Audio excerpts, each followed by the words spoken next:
ব্যর্থতার মধ্য দিয়ে কয়েকদিন আগে কোপা আমেরিকা শেষ করেছে ব্রাজিল। সেলেসাউদের সামনে এখন এক চ্যালেঞ্জ। যুক্তরাষ্ট্র, মেক্সিকো, কানাডা অনুষ্ঠিত হতে যাওয়া 2026 বিশ্বকাপ বাছাই পর্বের ম্যাচ খেলতে মাঠে নামবেন ব্রাজিল। দক্ষিণ আমেরিকা অঞ্চল অর্থাৎ দলগুলো 6টি করে ম্যাচ খেলেছেন তারা। ব্রাজিল বিশ্বকাপ খেলায় নিজেদের বাছাই পর্বের ম্যাচগুলোতে 6টি ম্যাচ খেলে পয়েন্ট করেছে তারা 7 পয়েন্ট। হাতে এখনও নিয়ম অনুযায়ী ম্যাচ রয়েছে 12টি ম্যাচ। বিশ্বকাপ বাছাই পর্বের আরও 12টি ম্যাচ খেলবে ব্রাজিল। 12 ম্যাচের যাত্রাটা শুরু করবে সেপ্টেম্বর মাস থেকে। আগামী মাসেই 2টা ম্যাচ খেলবে ব্রাজিল।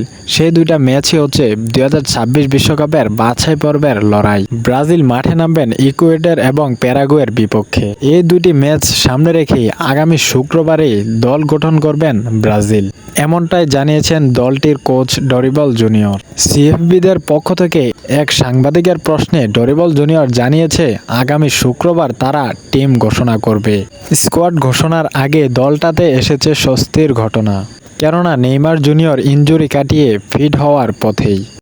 সেপ্টেম্বরে 7 তারিখ বাংলাদেশ সময় ভোর 6টা 45 ইকুয়েডরের বিপক্ষে 2026 বিশ্বকাপের বাছাই পর্বের 8ম ম্যাচটি খেলার জন্য মাঠে নামবেন ব্রাজিল। সেই ম্যাচটি শুরু হতে প্রায় আরও 3 সপ্তাহেরও বেশি সময় রয়েছে। সেই ম্যাচটিতে নেইমার জুনিয়রকেও খেলতে দেখা যাবে। তো দর্শক, আপনি একজন ব্রাজিল সাপোর্টার হিসাবে আপনার অনুভূতি কেমন তা অবশ্যই আমাদের এই ভিডিওর কমেন্ট বক্সে কমেন্ট করে জানিয়ে দিবেন। ব্রাজিল টিমে আরও নতুন করে কয়েকজন ফিরতেও পারে, যারা কোপা আমেরিকার স্কোয়াডও ছিল না ইনজুরির কারণে।